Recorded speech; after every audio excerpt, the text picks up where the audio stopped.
You ask Tiger to solve. This deals with linear equations with one unknown. The final result is x equals 380. Let's solve it step by step. Group all constants on the right side of the equation. Add 30 to both sides.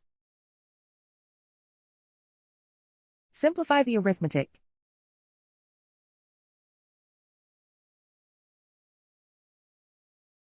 Isolate the x. Multiply both sides by 2. Group like terms. Multiply the coefficients. Simplify the fraction. Simplify the arithmetic. And so the final result is x equals 380.